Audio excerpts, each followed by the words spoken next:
Okay, we're getting to the end of it here. Just wrapping it up, and occasionally the body will get twisted. You just got to take those twists out as you work your way down. We're on our last couple of tail ends of our Flemish.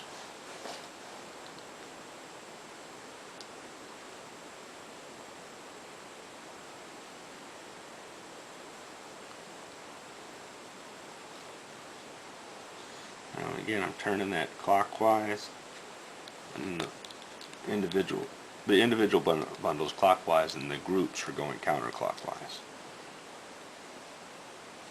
It's kind of like an old cable that you'll see on some power lines, with the way they tie them down, and they anchor the poles down.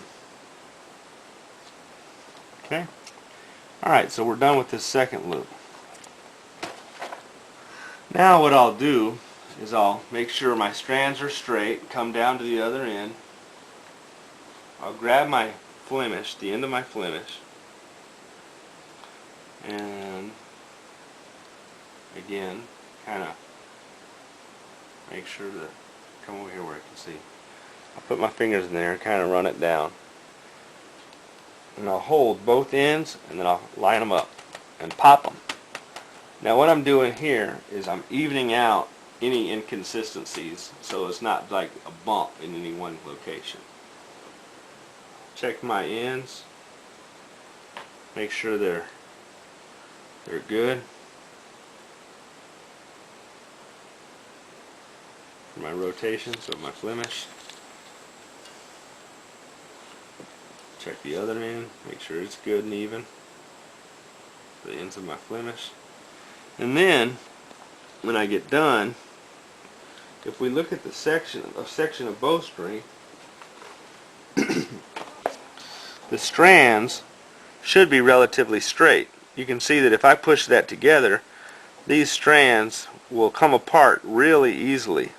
They're not ropes wrapped around each other. And that's the purpose of doing counter twists. It's important that these strands in the body of your string are not 3 ropes wrapped around each other, or in a 2-ply string 2 ropes wrapped around each other. If these strands aren't running straight, you're increasing torsional resistance in the bow, or in the bowstring. It's not necessarily. The more you twist it up, you can twist a rubber band up and not even put a working load on it. You keep twisting it enough, it eventually will snap. So I want my strands straight when I get done making my Flemish. That way, when I twist up my bowstring, just a few times, we can grab a section, untwist a section, and again my strands are running straight. Twist it back up, okay, and that will lay together like one bundle, one rope, one unit, instead of 3 units wrapped around each other. So we're done with the board. I'm going to grab a bow. This is a 62-inch protege longbow. This is a little scrapper. Slide that top loop on, put the bottom loop on. We'll just string her up. Okay, brace height should be a little high. It's a brand new string, and that's going to settle in. Now, one of the things that I found beneficial is I'll get an old rag. Let me get a clean section so you can see how much crud is on this string. Come in a little closer. And I'll lay that rag on that Flemish and rub that.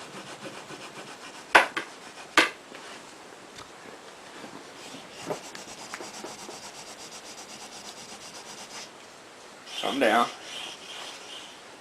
and you'll look at all that crud that come off that bowstring. That's what's getting on my fingers.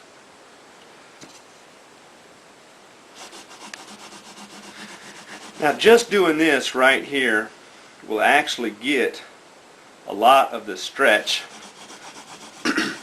out of a bowstring, of a new bowstring. And it's going to clean it up where it looks a lot better. We'll get another clean section.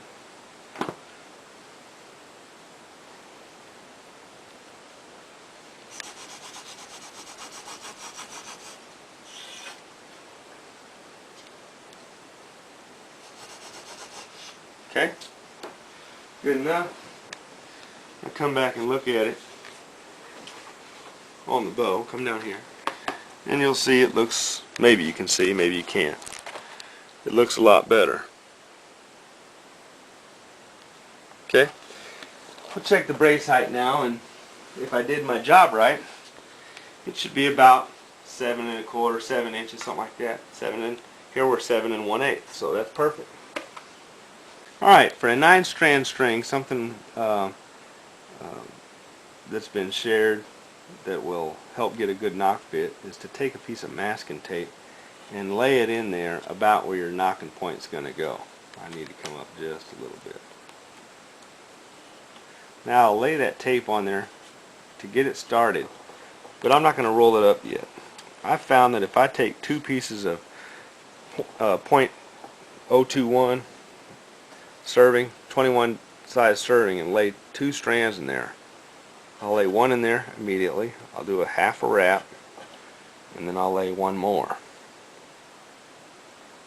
I have found that when I do this, and I haven't always done this, but when I do this, I get about a perfect knock fit on most knocks. This is for a 9-strand string. For a 12-strand string, I wouldn't add those extra pieces of serving in there, and I might use a thinner piece of tape as well. Alright, now to start my serving, I'll overhand it, come across it, and through the loop, through this, just do an overhand knot. Come about a ½ inch or 3/4 of an inch above my tape. Pull that up. I'll wrap that around my finger a couple of times. Okay, and I'll start off doing a couple of little easy turns here to get it started. Now once it gets started, I'm actually going to wrap this with the twists of the bowstrings a couple of times. Then I'm going to cinch it up tight, and I'm going to serve down until I get to my tape.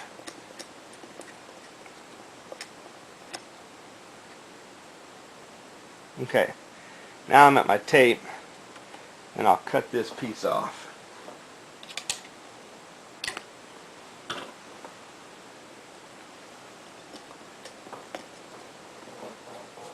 And then we'll just serve the bowstring. You can do it like that, or if you want to be fancy,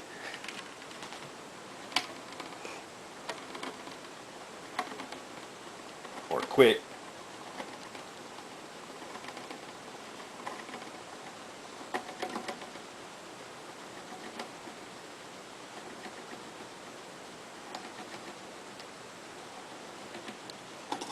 do it like that.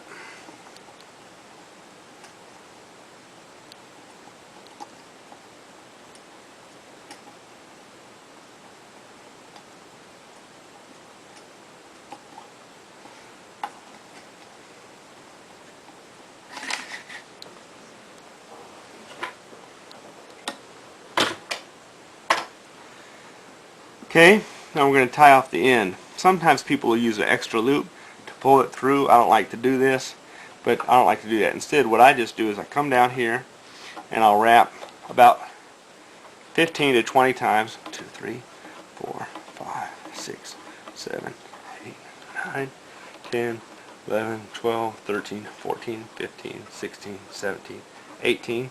That's plenty. 19. Alright, push it up, and 20.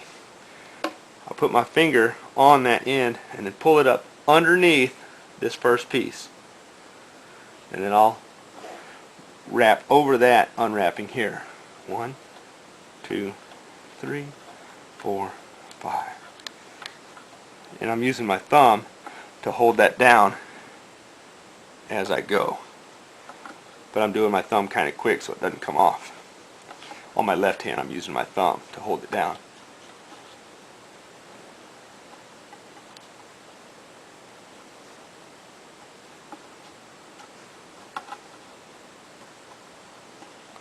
Okay, now I'm going to take that, it's going to be kind of hard to see with the camera, and I'll hold that up against the string. this piece here. Grab that. Now I do not pull it with my teeth, but I will hold this with my teeth, and I'll grab that and pull it with my hand. Like that. I'll pull it snug. No need in trying to cut your finger off, pulling it that hard, but you definitely want to pull it snug and just cut off the end. And if you did your job right, it'll be hard to see where the end is. Now, some people say that the serving has to be done a certain way for right-handed or left-handed. Not true. You want to serve the same way your string is twisted.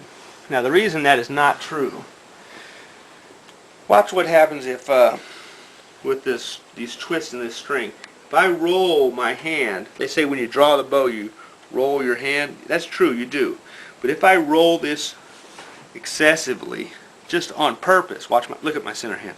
I'm rolling this and just twisting this up the same way. If I do that, this side's gotten much tighter, but this side's gotten much looser. No matter if you're right-handed or left-handed, one side's going to twist tighter, one side's going to twist looser every time you draw the bow. It's negligible. You're talking about maybe 1 or 2 turns at most. Isn't going to matter. What does matter, though, is that your serving is twisted the same way as your bowstring, so that way, as you adjust your brace height and your string gets old and you add twist to the bow, you're not untwisting the serving in the center. Now, I do not advise people use the push-pull method. People will see me do it. I understand the risks. The danger of doing the push-pull method is some people will slip their hand off and boom, come back and hit themselves in the face. It is dangerous, but understanding the risks of that, again, I just can't advise other people to do that, but it is the most convenient method if you know how to do it. Alright, well, that's the video. You can use any kind of silencers that you want. I tend to use yarn. It works really well. Thanks for watching Protege Longbows. Have a nice day.